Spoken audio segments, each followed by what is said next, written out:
Hey student, welcome once again to your online classes. बच्चों, इस वाले वीडियो में हम एक्सरसाइज 2.1 का क्वेश्चन नंबर 7 से लेकर के 12 तक के जो क्वेश्चंस हमारे बच गए थे उनको सॉल्व करना है, आपको सिखाएंगे। और हमेशा की तरह जो मैंने प्रीवियस वीडियो बनाया था 1 से 6 तक का, या जो मैं अगली एक्सरसाइज का नेक्स्ट वीडियोस बनाऊंगा तो उन सभी का लिंक भी आपको डिस्क्रिप्शन बॉक्स में दे दूंगा, तो वहाँ से जाकर के आप अपने सारे डाउट्स क्लियर कर सकते हो आसानी से। और अगर आपने हमारे प्रीवियस वीडियो को नहीं देखा है 1 से 6 वाला, तो जरूर से जरूर देख लेना, क्योंकि उसमें मैंने आपको एकदम बेसिक कॉन्सेप्ट समझा दिया है। ठीक है, तो भाई स्टार्ट करते हैं। हमारा जो क्वेश्चन नंबर 7 है उसे सॉल्व करना। यहाँ पर हमें कितना दिया हुआ है, 2x/3 इक्वल टू 18। यहाँ से हमको निकालना किसका वैल्यू है, x का वैल्यू निकालना है। तो आइए मैं आपको बताता हूँ कि अब हम लोग x का वैल्यू कैसे निकालेंगे। देखो 1 से 6 तक हम लोग बस एक ही बार ट्रांसफर करते थे, हमारा काम बन जा रहा था। इस बार हमारे पास दो दो नंबर दे दिया गया है, अब इन दोनों को कैसे ट्रांसफर करना है आइए इसको सीखते हैं।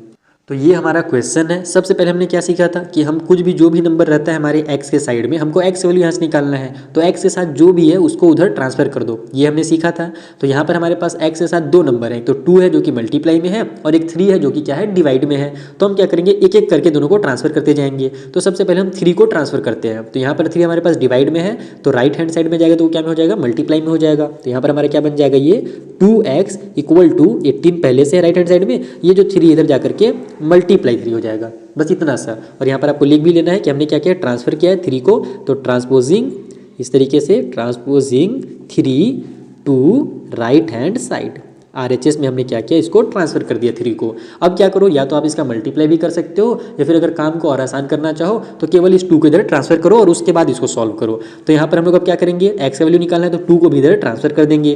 तो ये हमारे कुछ इस तरीके से दिखेगा, x इक्वल टू 18 मल्टीप्लाई 3 पहले से इधर था, ये जो हमारा 2 है क्या में इसके साथ मल्टीप्लाई में है। मैंने आपको पहले ही बताया था कि बीच में अगर कोई साइन नहीं, क्वेश्चन नंबर 5 में मैंने आपको समझा दिया है, तो यहाँ पर बीच में एक मल्टीप्लाई का साइन छुपा रहता है, यानी 2 और x बीच में एक मल्टीप्लाई का साइन है। तो 2 जब इधर ट्रांसफर होगा तो इधर क्या में हो जाएगा, ये डिवाइड में हो जाएगा। तो यहाँ पर हम लोग इसको डिवाइड में लिख देंगे और इसके बाद इधर लिख भी देंगे कि transposing 2 to right hand side. ठीक है, RHS में हमने क्या किया, 2 को भी ट्रांसफर कर दिया। पूरा पूरा लिखना, मैं आपको बस समझा रहा हूँ इसीलिए मैंने डैश कर दिया वहाँ पर। अब इसको आप सॉल्व कर लो और आपको x का वैल्यू मिल जाएगा। तो यहाँ से देखो हमारा 2 डिनोमिनेटर में है, 18 न्यूमरेटर में है, दोनों आपस में कैंसिल हो रहे हैं, कट हो रहे हैं, डिवाइड हो रहे हैं ना, तो हम इसको डायरेक्ट डिवाइड कर देते हैं, कट कर देते हैं। ये हो जाएगा हमारा 2 1 जा 2 और 2 9 जा 18। ठीक है, अब बच क्या गया हमारे पास, 9 मल्टीप्लाई 3 बच गया और डिनोमिनेटर में 1 है, तो डिनोमिनेटर के 1 को लिखने की जरूरत ही नहीं है, केवल हम इसको लिखेंगे 9 मल्टीप्लाई 3। तो यहाँ से x का वैल्यू कितना निकल जाएगा हमारा, 27। 9 3 कितना होता है, 27 होता है। Is that clear. तो ये हो गया इसका आंसर। अब इसको मान लो आपको चेक भी करना है, तो यहाँ पर बोला नहीं गया है, लेकिन आपके मन में डाउट है एग्जाम में कि मेरा आंसर सही है कि नहीं है और आपके पास टाइम भी है, तो जल्दी से क्या करो, यहाँ पर आप 27 लिख लो x की जगह में और उसको चेक करो कि आपका आंसर 18 आता है कि नहीं, क्योंकि मैंने आपको पहले ही समझाया था कि लेफ्ट हैंड साइड में जितना भी आंसर आएगा उतना ही राइट हैंड साइड में होता है। ठीक है, तो मैं आपको यहाँ पर शॉर्टकट में चेक करना भी दिखा देता हूँ। ये हमारा 2 है, मल्टीप्लाई में x है, यानी कि मल्टीप्लाई में हम क्या लिखेंगे, 27 लिख देंगे जो कि x का वैल्यू निकला है, और डिवाइड में हमारे पास 3 है। इसको सॉल्व करके देखो 18 आता है कि नहीं आता। तो यहाँ पर हमारा 3 और 27 कट हो रहा है ना, इसको कट कर लेते हैं। 3 1 जा 3, 3 हम लोग का 9 जा होता है 27, तो 3 9 जा 27 लिख लो। बचा क्या, 2 मल्टीप्लाई 9 बचा, इसको उतार लो, नीचे का 1 लिखने की जरूरत ही नहीं है। तो 2 9 जा कितना होता है, 18 होता है। देखो राइट साइड में 18 था ना, आ गया हमारा 18, बस ये हो गया सॉल्व। आइए अब जो क्वेश्चन नंबर 8 है उसे भी सॉल्व कर लेते हैं।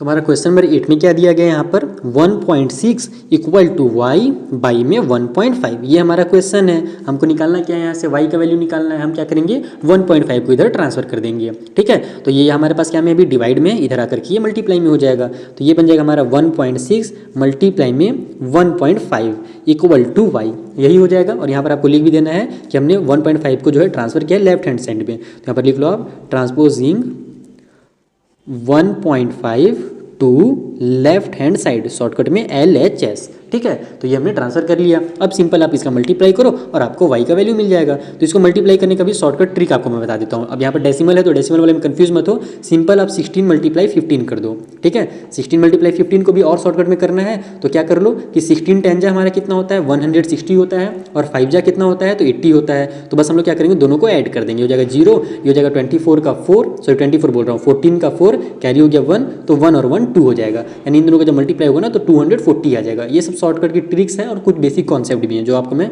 आने वाले टाइम पे सिखाऊंगा। ठीक है, तो यहाँ पर हमारा आंसर कितना आ जाएगा, देखो ये तो पहले बन गया हमारा 240, लेकिन अब क्या है, एक डेसिमल यहाँ पर भी है और एक डेसिमल यहाँ पर भी है, तो टोटल 2 डिजिट के बाद डेसिमल है, तो हम लोग राइट साइड से 2 डिजिट के बाद यहाँ पर डेसिमल लगा देंगे। तो ये कितना बन जाएगा हमारा 2.40 बन जाएगा, और डेसिमल के बाद अगर 0 है तो उसको हम लोग को लिखने की जरूरत नहीं है, वहाँ पर हम अगर इसको शॉर्टकट में 2.4 भी लिखेंगे तो भी सही कहलाएगा। आप 2.40 भी लिख सकते हो और 2.4 भी लिख सकते हो, बात एक ही है, दोनों का वैल्यू सेम होता है। तो हम हम यहाँ पर सिंपल इसको 2.4 इक्वल टू वाई लिख देंगे, यानी कि वाई की जो वैल्यू निकल गया वो कितना निकल गया 2.4 निकल गया। अब इसको लास्ट में चाहते हो तो वाई इक्वल टू 2.4 भी लिख सकते हो, इसमें आपको साइन वगैरह चेंज करने की जरूरत बिल्कुल भी नहीं है, यानी कि इधर जितना वैल्यू है उतना ही अगर इधर सेम टू सेम तो बस आप उसको क्या करो ट्रांसफर कर दो, उल्टा सीधा कर दो, यानी 2.4 इक्वल टू वाई या वाई इक्वल टू 2.4 बात एक ही होता है। ठीक है, ये हो गया हमारा क्वेश्चन नंबर 8 भी सॉल्व। ये क्वेश्चन नंबर 9 सॉल्व करते हैं।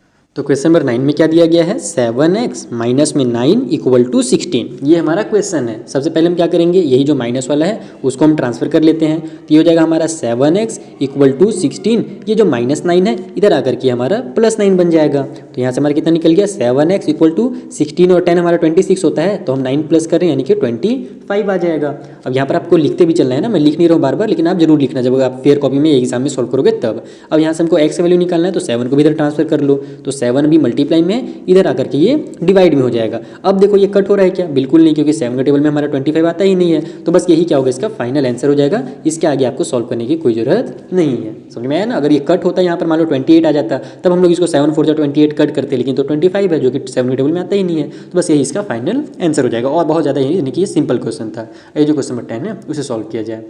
तो क्वेश्चन नंबर हमारा 10 क्या दिया गया है 14y माइनस में 8 इक्वल टू 13। ठीक है, 14y माइनस में 8 इक्वल टू 13 ये क्वेश्चन है हमारा। हमको क्या करना है, y का वैल्यू निकालना है, एक एक करके हम ट्रांसफर करते जाते हैं। तो ये कितना हो जाएगा हमारा 14y अभी रहने दो, इस -8 को पहले ट्रांसफर कर लो, तो 14y इक्वल टू ये हो जाएगा 13 प्लस में 8, क्योंकि इधर ये -8 था, तो अब यहाँ से हमारा कितना आ गया ये 14y इक्वल टू 13 और 8 कितना हो जाएगा हमारा 21, तो यहाँ पर हम 21 लिख लेते हैं। अब हमको y का वैल्यू निकालना है तो हम 14 को भी ट्रांसफर कर देते हैं, तो y इक्वल टू हो जाएगा हमारा 21 डिवाइड बाई 14, क्योंकि अभी ये मल्टीप्लाई में था, अब ये डिवाइड में हो गया। अब देखो ये 14 से तो कट नहीं हो रहा है, लेकिन दोनों किसके टेबल में आते हैं हमारे 7 के टेबल में दोनों नंबर आते हैं, 7 2 जा 14 भी होता है और 7 3 जा 21 भी होता है। तो बस जिस भी नंबर से कट हो रहा है उससे आपको इसको कट कर देना है, यानी कि इसका जो लोवेस्ट टर्म होगा ना उसमें आपको लिख लेना है। तो यहाँ पर हम लोग कट कर लेते हैं पहले, तो 7 2 जा 14 और 7 3 जा 21, यानी कि न्यूमरेटर हमारा 3 हो गया और डिनोमिनेटर में हमारा 2 हो गया, और यही इसका फाइनल आंसर हो गया। देखा कितना सिंपल था। तो बस इसी तरीके से आपको मजा आने लगेगा मैथ पढ़ने में।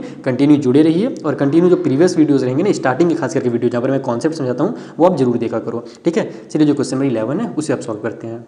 तो हमारा क्वेश्चन नंबर 11 में क्या दिया गया है 17 प्लस में 6p इक्वल टू 9, ये हमारा क्वेश्चन है। हम जानते हैं कि सबसे पहले हमको यही सब नंबर को ट्रांसफर करना है। 6p आपस में चिपके हुए उनको भी छोड़ दो, पहले प्लस माइनस वाले को ट्रांसफर कर लो। तो 6p को इधर ही रहने देते हैं, इक्वल टू सेट 9 पहले से है, ये 17 इधर जाएगा। पहले यहाँ पर देखो ये प्लस में है, और ध्यान रखना कि ये जो प्लस का साइन है ना ये इसके लिए है, इसके लेफ्ट में जो साइन रहता है वो इस नंबर का कहलाता है। तो लेफ्ट में कोई भी साइन नहीं है, यानी कि प्लस का साइन है, तो ये 17 जो है प्लस में है, इधर आकर के ये माइनस में हो जाएगा। तो यहाँ से कितना बन जाएगा हमारा, अब देखो यहाँ हमारा 9 माइनस 17 है, ना कि 17 माइनस 9 है। माइनस तो हमको 17 से ही करना पड़ेगा, है ना, क्योंकि आपने इंटीजर वाले चैप्टर में पढ़ा है ना, प्लस और माइनस क्या होता है, माइनस ही होता है। तो 17 में से हम 9 माइनस करेंगे तो हमारा कितना आ जाएगा 8 आ जाएगा। तो हम यहाँ पर 8 लिखेंगे, लेकिन बड़े वाले नंबर में क्या है माइनस का साइन है, तो ये माइनस का साइन यहाँ पर जरूर लगाना है, नहीं तो आपका गलत हो जाएगा। ये आपको मैंने इंटीजर वाले चैप्टर में पहली क्लास में पढ़ा रखा है। ठीक है, यानी कि इन दोनों को अगर हम लोग आपस में सेपरेट करते हैं तो -8 हमारा आंसर आ जाएगा। अब हमको p का वैल्यू निकालना है, 6 को इधर ट्रांसफर कर दो,